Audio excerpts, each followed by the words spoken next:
Hey folks, I'm Leigh Brunellen, the founder of the Natural Health Clinic, and I'm here to say, don't be scammed when you go to the grocery store to buy food. We'll get into that right after this, so stay tuned.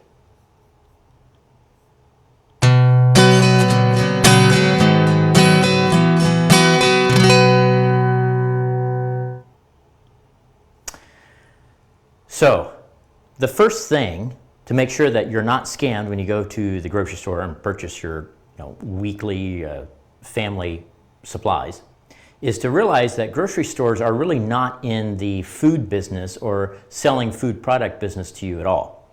Now that may actually come as a surprise, it does to many, but in reality, grocery stores are a real estate business. Now just keep that in your mind and you'll understand that statement a little bit later as we go along. So here's one of the main ways that they scam you. First of all, 83% of all of the calories in the store, and this doesn't matter if it is H-E-B, Kroger's, Whole Foods, it doesn't matter. 83% of all of the calories in the store is from ultra-processed foods. Just think about that, 83%. So that means the vast majority of all the foodstuffs, if you want to call it food, in any of the grocery stores is ultra-processed. Things that we know, and more studies are coming out every single week, ultra-processed foods are ultra bad. Heart disease, cancers, dementias, blah, blah, blah, blah, blah. It's bad stuff. But the majority, 83% of what grocery stores sell are those very products. So the next step when you go to the grocery store and making sure that you're not going to be scammed is to realize that the entire store is purposefully, scientifically organized to manipulate you. And we're going to go through this step by step. Here's the first thing. As I alluded to earlier, remember I said that the grocery business is actually real estate business. Well, 50 to 75% of any store, grocery store's profit, are from what are called slotting fees. Now, those are brands buying specific space on a specific shelf. So up to 75% of the entire store's profit comes from these slotting fees, not from the products that you're purchasing. Now, it can cost these brands anywhere between $10,000 to $1 million for a very specific, very high profile space on the shelf. By the way, what do you think would be one of the most expensive areas on the shelf? I'll give you the answer in just a minute. Now, here's the answer. ILevel is by far the most expensive space on the shelf. They sell up to 8 times more product at ILevel. Well, that tells you right there what you should be doing when you go to the store. Look up and look down. Do not purchase the things at ILevel, typically speaking. They will be far more expensive because they are paying a boatload of money to stay on that real estate space. Now, the entire store also, can you believe that they're bigoted? Can you believe grocery stores are bigoted? This is how they're bigoted, okay? They lay out everything specifically for right-handed people. See, so they're bigoted against left-handed people. Well, let's not even talk about the fact that the majority of the population is right-handed. Anyway, the entire grocery store is laid out for right-handed people. So what that means is that the orientation of the entire store is counterclockwise, okay? Now, they'll use synthetic odors. You know how you go to the bakery area, bakery department, or whatever that is that they call it, and you say, oh my God, that's those fresh bread, and oh, that smells like a fantastic pastry. I just have to buy me some of that stuff. That is synthetic odors that's being sprayed out periodically every 15 minutes, every 30 minutes to make you think that grandma in the back is cooking, homemade bread. Those are completely fake odors, okay? So, citrus odor, as an example. So, why do they use these odors? Obviously, to force you, manipulate you to purchase more. But here's just an example. The citrus odor, okay, it can cause 23% raise in sales, just a citrus odor, 23%. Wouldn't you like to be able to do something, get 23% more money for basically doing nothing, just spray around an aroma? Be fantastic. All right, now, there's more. This is very scientific. Think about this. Very specific types of flooring and floor surfacing is used to make, basically it makes you, your footsteps slow down because it kind of drags the shoe. So that causes you to slow down in your pace, hoping that you're going to be looking at the eye level shelves all over. I mean, this stuff is extremely manipulative. Now, they will especially use this type of flooring in the really high cost products, and of course the shelf real estate is very expensive there as well. So, if you kind of find yourself pausing, consider, is it the flooring or is it really something I'm interested in looking at, okay? Now, high-priced products, so this is how they kind of psychologically manipulate you. High-priced products are going to be right beside low-priced products. And these low-priced products have extremely high margins. And it's to get you to purchase those high-margin products, because you can compare it to, oh, this is very high price, and oh, look at this generic brand, this is really good. But they make a huge amount of profit in the generic brands, okay? So they get you to compare the overall pricing by setting it up like that, but realize when you do the cheaper product, they're actually making more money. Okay, you see how that works? So you really need to consider, and you may actually be paying more per ounce. So you need to really look at what you're paying per ounce. Consider everything when you see those price comparisons. It's not just happenstance that it's like that. It is there to manipulate you, and likely, even though it's cheaper as a total cost, it is far more expensive per ounce, per pound, etc. So colors. They also use colors very scientifically. For example, blue. Blue tends to elicit trust. Have you ever considered what color Facebook is? Do you trust Zuckerberg? Anyway, blue tends to increase the feelings of trust. Red psychologically means a sale. I'm not sure how it means that. It doesn't really make me think of a sale, because when I think about sale, I think it's about a yellow smiley face. I don't know, Walmart or something. Green gives a sense of fresh, natural, wholesome, family-oriented, organic, wonderful. So be very careful when you see lots of green all over the place, because you're probably getting crap, all right?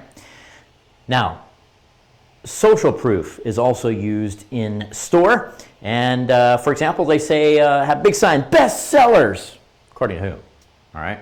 They can have their worst crap say it's a bestseller, and they'll start probably it's a loss leader. Not really. But anyway, you get the point. Bestsellers, or it's a form of social proof, form of marketing.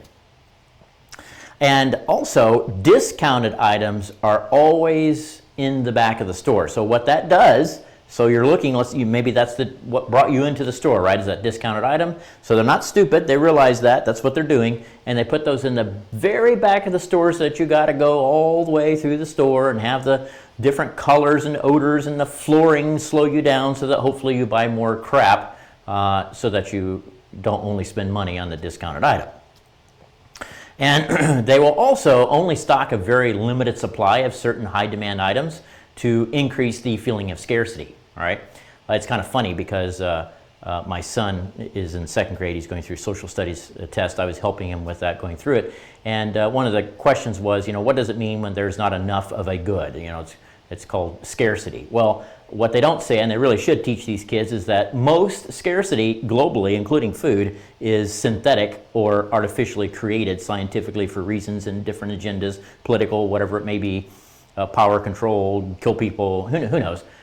That's why scarcity actually is there. It's not really something that is organic in nature.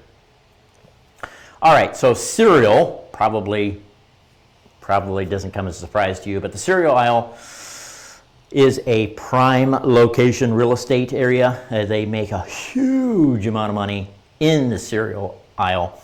Now, it's a little bit different. We talked about where the most expensive real estate is eye level. Okay, so typically speaking in the aisles, that's your eye level.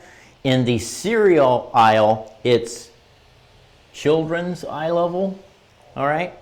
So they put the most expensive products at children's eye level because the children is going to irritate the parents enough so that the parent will do anything to get out of the aisle and get their kid to frickin' shut up, which is to purchase these overly sugary, dyed, ultra processed garbage cereals, all right, that are hugely expensive and kills their kid at the same time. So great, fantastic idea.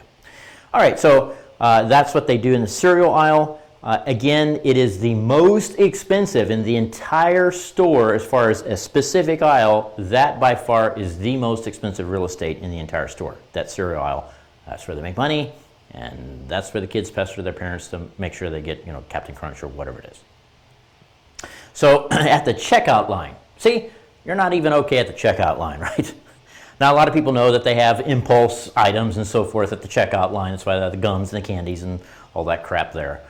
But also, this you may not know. Have you ever wondered why you go to Walmart or whatever store it is, and there's like 30 checkout lanes or lanes, and there's only 2 people at the register? It's like, oh my gosh, why can't Walmart employ more people? Well, do you know why Walmart doesn't employ more people? It's because they are purposefully making you wait so that you're much more likely to purchase items at the checkout line, such as drinks and sodas and gums and candies, and I'll just, snack on Snickers while I'm waiting and drink a Coke, okay? So it's very purposeful as far as why they have you do that. Okay, so now, there's a stat actually as far as the checkout line. So I believe every second longer that you have to wait, it increases 0.38% of their profit. Okay, so every second you wait, 0.38% higher profit for them. Great, isn't it? Okay, so 16, remember we talked about 75% of the store's profit is actually the slotting fees, the real estate for the shelf that they charge the brands, okay? 16% of all of the store's profit occurs at checkout. That's just incredible, is it not? And I spoke of it earlier, but loss leaders. So what that is that they intentionally lose money on certain items to get you into the store. And of course, just like with the discounted items, they will have those in the back of the store as well. Okay? So loss leaders works very, very well. All right, so those are just some of the ways that grocery stores are constantly manipulating you out of your money. And so you think about, you used to 4 or 5 years ago, go to the store and spend $100 and get a week's full of groceries, and now you spend $1,000 and get 2 days worth of groceries. Not all of that may actually be just because food prices have increased, which of course they have. But also there's a lot of scamming and manipulation going on in grocery stores. And I hope that now you're more aware of it. They won't be able to manipulate and scam you out of your hard-earned money. And if you have appreciated the information in this video, please like, share, comment. That is the only way that we can really expand these video content into the audience, because the algorithms suppress everything. I have almost 6,000 fans and followers on this channel, and anytime there's only about 100 views in a video. Does that make any kind of sense? That's not even 1%. Think about that. I mean, 1% would be, well, I guess it is 1%, right? 60, yeah, okay. So it's a little bit over 1%. It's not even 10%. Definitely not 10%. So anyway, it doesn't make any sense that you have 6,000 followers and only 100 views, right? So the way to get around that suppression, that shadowing, is to like, comment, and share. That helps very, very much. All right. So once again, I'm Leigh Brunellen, the owner of the Natural Health Clinic. And if you are getting stumped in how to get to your optimal health, how to deal with your health concerns, then I invite you to call the office and get an appointment for an initial consultation. And you and I can work together as a team and figure out what needs to be done specific to your case, step by step by step, to help you conquer your health concerns and reach your health goals. Thanks for watching.